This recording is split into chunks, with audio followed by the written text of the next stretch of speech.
Добрый день, дорогие друзья, уважаемые коллеги, трейдеры. Воскресенье, 19 февраля. Приветствую всех на обзоре рынка криптовалют. Предлагаю подписаться на все мои информационные источники. Это YouTube канал, Telegram канал, ссылочки будут в описании. Помимо открытого Telegram канала у меня есть закрытая группа, в которой я достаточно активно, динамично описываю свои мысли по рынку, даю интересные точки входа, какие-то идут инвест-проекты, какие-то сделки мы делаем в рамках внутри дня. Плюс ежедневные обзоры рынка каждое утро. Кому интересно, ссылочка будет в описании, пишите в личку, обращайтесь. Давайте смотреть экономический календарь, который нас будет сопровождать на этой неделе, на предстоящей неделе, вернее. Завтра Америка и Канада отдыхают. Начинаются более-менее активные новости, начиная со вторника. Значит, мы с вами видим, что в среду, вернее в четверг нас ожидает данные ВВП США 16.30, плюс число первичных заявок по безработице. Мы видели реакцию рынка на текущей неделе на индекс потребительских цен или на инфляцию. Были достаточно сильные вертолеты по рынку, о чем я предупреждал в рамках своих каналов, поэтому сделок в момент лично я не ищу никогда. Если вы находитесь в сделках в момент выхода новостей, у вас есть большие риски того, что каким-то вертолетом вас может зацепить. Если вы сидите на спотовых позициях, одна ситуация, но если вы используете маржинальные плечи, да, это все достаточно опасно. Значит, смотрим новости на этой неделе. Еще раз, более-менее такие новости нас ожидают. Во-первых, среда – это публикация еще протоколов Федрезерва нас ожидает после их последнего заседания. Ну, четверг, еще раз повторю, ВВП. Пятница, базовый индекс расходов на личное потребление. Соответственно, все это будет оказывать влияние на индекс доллара, на состояние американского рынка. Ну, а американский рынок, вы уже понимаете, мою логику мышления оказывает влияние на весь рынок в целом, в том числе и криптовалюты. Значит, давайте посмотрим на индекс страха и жадности по биткоину, который на этой неделе находится которую неделю, скажем так, находится на высоких отметках. То есть у нас уровень жадности на текущий момент составляет 60 пунктов. Мы понимаем, что оптимистов на рынке очень много, фома людей давит, каждый думает, что вот не успел запрыгнуть в последний вагон поезда. Но мы понимаем с вами, что на дистанции, скажем так, тот, кто не фиксирует свои позиции или не умеет этого делать, или где-то что-то проспал, то может ожидать хорошая встряска. Сейчас будем смотреть на графики и понимать, что происходит в моменте на рынках. Значит, начинаем мы по традиции с состояния индекса доллара США, который на этой неделе продолжал свое движение в восходящем тренде. У нас поставлена пятиволновая структура вверх. Сейчас лично я ожидаю коррекцию по индексу доллара. Все это может дать влияние на весь рынок. Вы понимаете, что снижается индекс доллара. Ликвидность из доллара переходит в какие-то другие активы, в том числе идет фондовый рынок, товарно-сырьевой, криптовалютный и так далее. Если возникнет коррекция по инструменту индекса доллара, соответственно, мы понимаем, что у крипты есть еще, скажем так, порох двинуть выше. Куда выше, сейчас будем смотреть. Но, по крайней мере, в моменте я ожидаю развития коррекции. Не знаю, появится она на этой неделе импульсно у нас, какое-то пойдет снижение, или это будет какой-то боковичок и далее снижение. Но в целом я ожидаю коррекцию по этому инструменту. Собственно говоря, на снижение индекса доллара нас может сподвигнуть рынок товарных и фондовых активов. Да, еще хотел один обозначить момент. На индексе доллара мы с вами видим дивергенцию, когда у нас индикатор гистограммы MACD идет в нисходящем направлении, график идет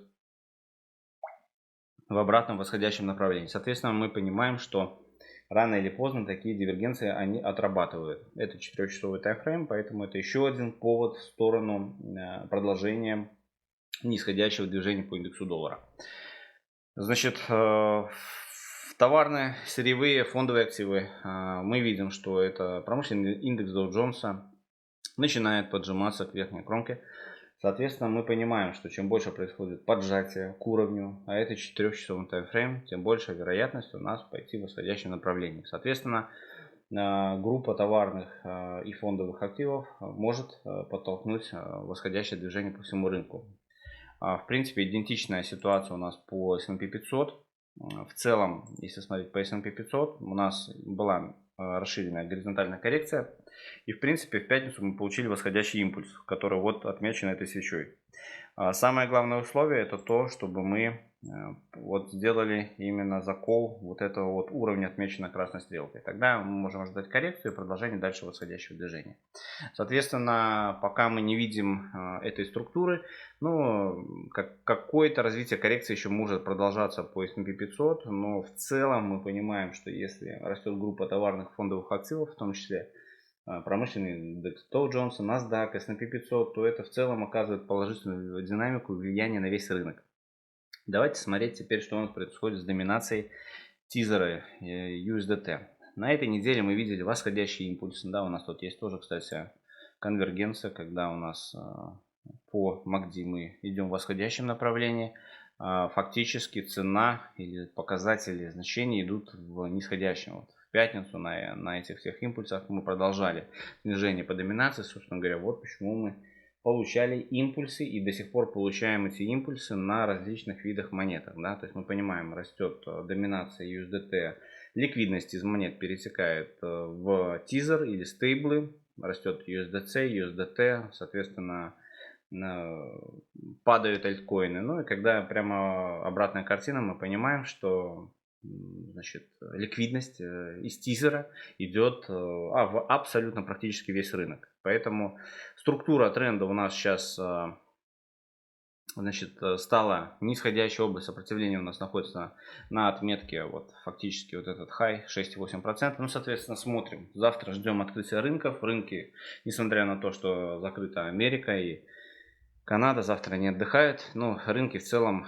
и товарно-сырьевые, и фьючерсы, и все будет работать, поэтому да, может не быть определенной динамики на рынке, но рынки будут работать, соответственно, мы можем увидеть какое-то направление по трендам образованных. Ну, еще раз посмотрим с вами доминацию биткоина. Биткоин-доминация, которая в принципе получила восходящий импульс, коррекционное движение. Сейчас у нас формируется double bottom, то есть двойная фактически вершина.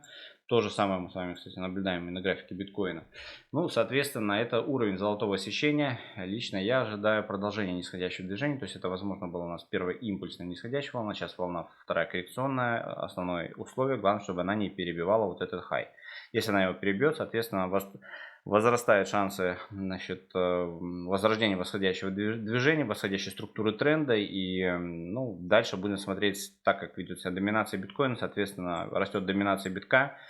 Но это вытягивает определенную ликвидность из альткоинов. А доминация биткоина начинает расти тогда, когда на рынке есть какая-то неопределенность или страх и так далее. Ну, по крайней мере, по показателю страха и жадности биткоина мы находимся на пиках.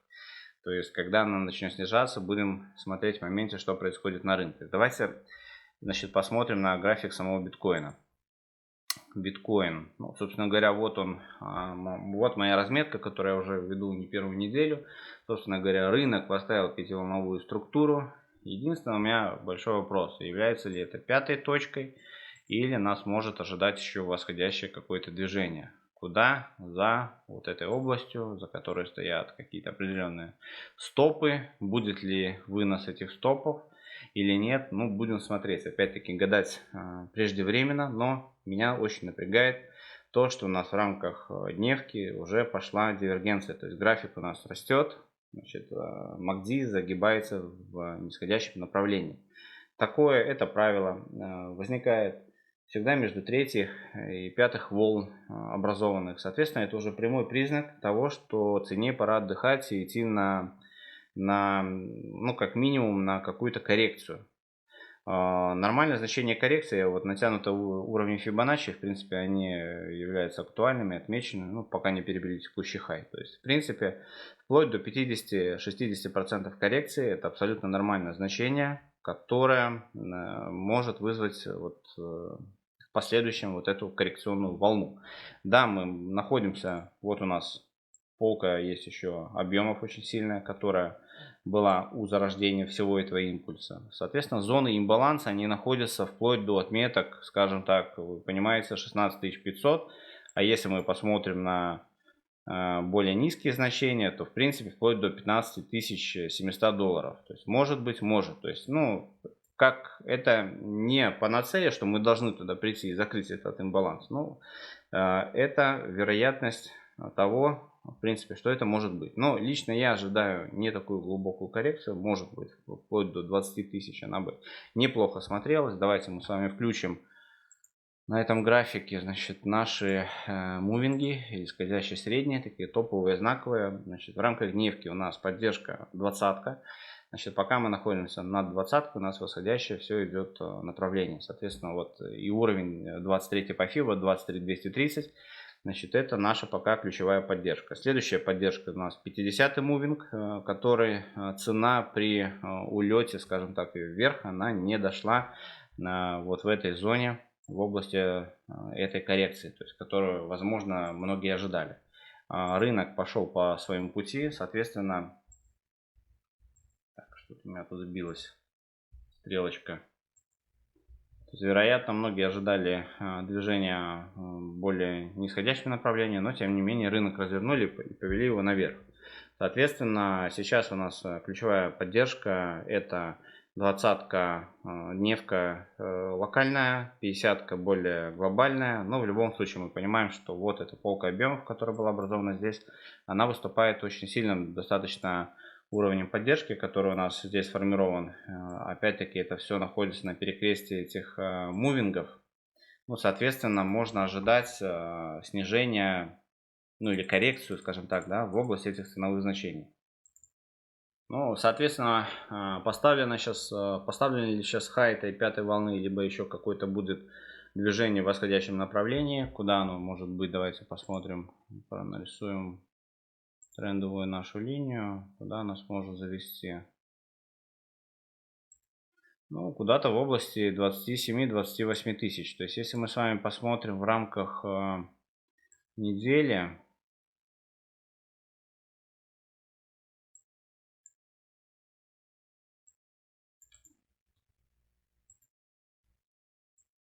так, в рамках недели сейчас мы отключим наши скользящие средние, чтобы они нас не сбивали. Берем, да, в принципе, все берем объект рисования, то мы понимаем, что наша коррекция может дойти вплоть до верхней границы 23 уровня по FIBA.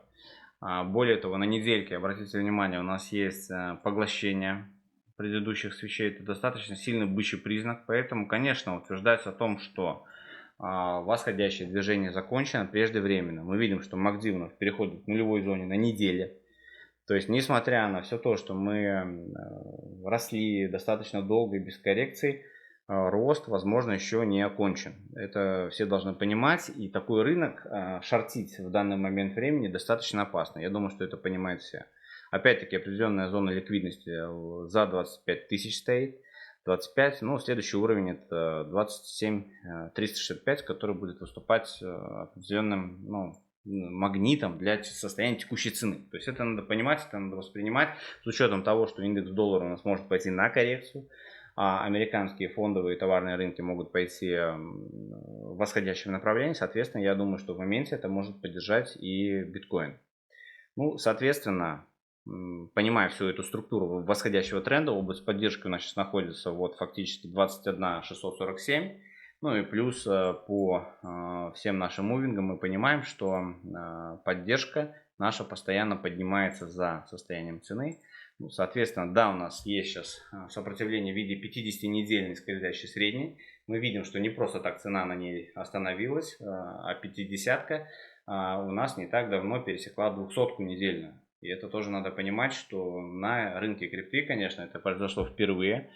Мы не знаем, как отреагирует на это рынок криптовалют, но традиционно на фондовых и других рынках это очень сильный медвежий признак.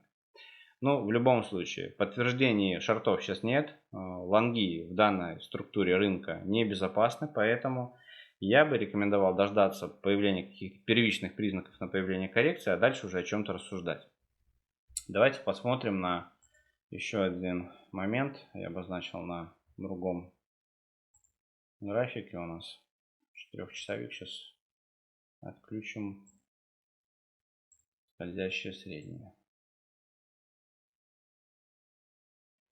Ну, еще раз, вот локально поддержка у нас, импульсная формация возникла из этой области. Соответственно, в принципе, если будет возникать какое-то коррекционное движение, то можно где-то выискивать на противоходе точку входа в лонг по биткоину при зарождении этого нисходящего импульса, появлении какой-то трендовой, дальше на пробой этой трендовой, значит, можно искать какие-то точки входа.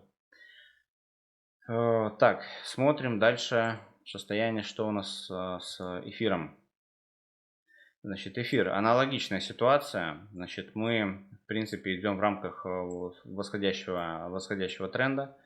Значит, я здесь отметил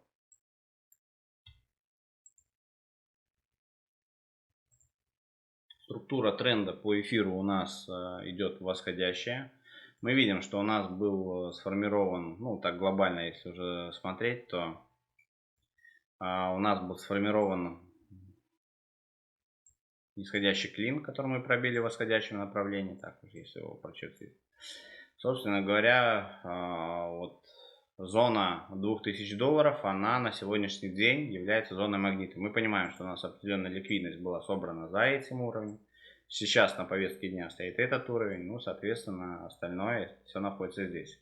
В принципе, эфир выглядит достаточно побычно. У нас такая же поставлена пятиволновка. Первая волна, вторая, третья, четвертая коррекционная и сейчас где-то финальная пятая. Где она найдет свою остановку, естественно, вам никто не скажет, но в целом мы понимаем, что рынок пока выглядит достаточно сильно в бычьем настроении. Ну, соответственно, еще раз повторю, что шортов пока нет слома структуры, нет подтверждения. Да, была попытка, но все это реализовалось в итоге в рамках четвертой волны, и сейчас у нас существует вариант похода в пятой. Какая она будет, усеченная или удлиненная, мы не знаем. Мы знаем одно, что пятые волны, они могут повторять структуру первых волн, быть 0,5 по FIBA от первой волны, 0,60% от первой волны, соответственно, вам об этом не скажет никто. Да, у нас есть легкий намек на наметку по коррекции, это вот это расхождение, когда у нас гистограммы помогли, уходит в нисходящем направлении, график идет в восходящем направлении, то есть это все намекает на то, что коррекция вот-вот уже где-то рядом. Будем смотреть, как она будет реализовываться в начале следующей торговой недели. Но я предлагаю перейти на монету SOL и посмотреть, что у нас происходит там в моменте. Вчера в рамках канала я публиковал свои мысли по SOL. В принципе, была поставлена, значит, сильная импульсная формация в восходящем направлении. Сейчас существует коррекция.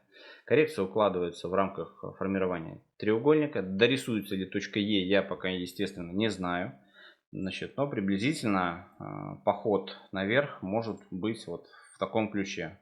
Та же самая, посмотрите, у нас есть,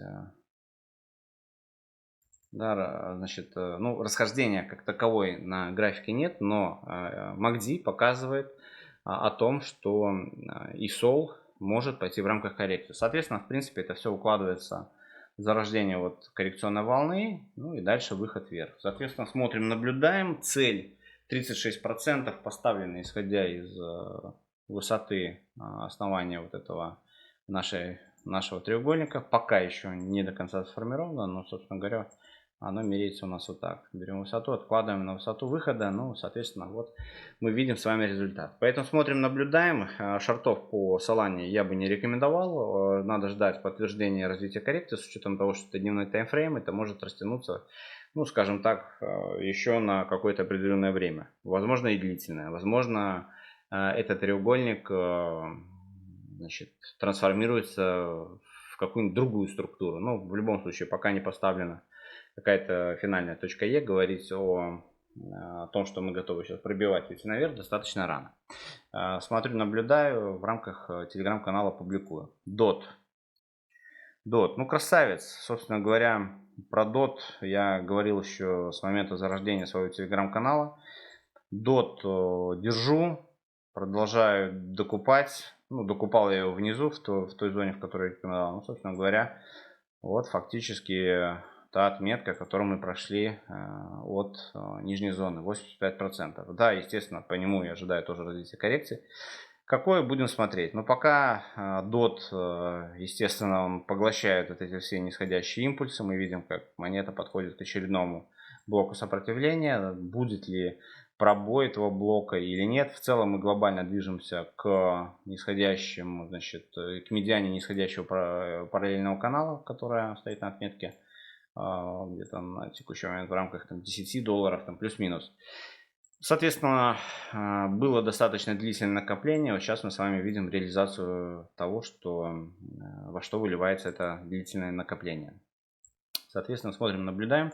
В целом, можно будет ожидать развития коррекционного движения вплоть до 50%. Ну, где-то вот зона обозначена у меня, да, куда может прийти DOT. Это может и 5.70, 5.40. Ну, пока об этом говорить преждевременно. Структура тренда у нас сохраняется восходящая, поэтому, ну, естественно, в данный момент времени уже лонг, точку входа в лонг искать рано. Это можно было сделать в пробой, скажем так, вот этой вот, да, трендовой линии, которая у нас была. Ну, соответственно, сейчас уже монета показала определенное движение. Соответственно, ну, искать точку входа я бы не рекомендовал. Надо ждать коррекцию и работать с коррекцией в спокойном режиме. Так, что у нас с Дайдексом? Дайдекс, ну, опять-таки дневка, видим, значит, MACD идет, да, в нисходящем направлении, собственно говоря, и цена движется в унисон. Значит, была поставлена трехволновая структура роста. В целом выглядит все достаточно интересно в продолжении тренда. Но мы пробили нисходящий параллельный канал. В итоге финальная точка была поставлена в области 50-60% коррекции. То есть это абсолютно нормально. Что можно ожидать сейчас? Сейчас мы получили первичный импульс. Сейчас можно ждать к нему развития коррекции. Ну и дальше продолжение восходящего движения. Соответственно, смотрим, наблюдаем. Пока, как бы говорить преждевременно о том, как будет развиваться эта структура, в принципе, она может развиться еще и в более глубокую коррекцию. Четвертая волна может уйти гораздо ниже. Соответственно, на многих монетах сейчас рисуется что-то подобие двойной вершины, поэтому, ну, в том числе и на самом биткоине, да, поэтому мы понимаем, что где-то мы приблизительно находимся на пиковых максимальных значениях. Соответственно, ну, к лонгам надо тоже относиться достаточно аккуратно. Есть ряд монет, которые еще не стрельнули, соответственно, вот надо присматриваться к ним и выделять все свое внимание для того, чтобы поймать еще попутно восходящий тренд. Ну, соответственно, еще раз, Дайдекс получили первичный импульс, можно ждать какую-то коррекцию и смотреть, как будет себя вести цена на этой коррекции. Идем дальше. АПТ. Так, АПТ. MACD. Ну, как бы гистограмма идет в нисходящем направлении. Собственно, очень похожая структура с Дайдексом, да, то есть у нас была поставлена пятиволновая структура, сейчас идет коррекция в рамках второй волны. Я ожидал ее увидеть пониже, но не дошли даже до 50 уровня. Соответственно, появился опять первичный импульс. Точно такая же система, как по Дайдексу. Значит, надо ожидать и смотреть, конечно, на основного поводыря, на биткоина, как он себя будет вести в моменте. Но, по крайней мере, по АПТ, в принципе, я лично продолжаю еще развитие коррекционного движения, так как я считаю, что недостаточно был скорректирован весь этот импульсный рост восходящий. Соответственно, ну, в любом случае, конечно, в моменте можно принимать решения о каких-то краткосрочных позициях, там, в рамках внутри дня, так как мы это делаем в рамках нашего закрытого канала, собственно говоря. По большому счету, мне все равно, сколько он стоит. Я вижу структуру рынка, структуру тренда, структуру свечей, соответственно, принимаю какие-то решения о краткосрочных позициях. Но в целом, как бы, недостаточно все равно АПТ скорректировался относительно вот этой вот всей импульсно движущей волны роста. Обычно такие волны должны корректироваться глубже. Ну, не дали и не дали. Ждем, смотрим. То есть вот был первичный импульс, вот вторичный. Соответственно, даже если померить по FIBA вторичный наш импульс, то мы, в принципе, пришли на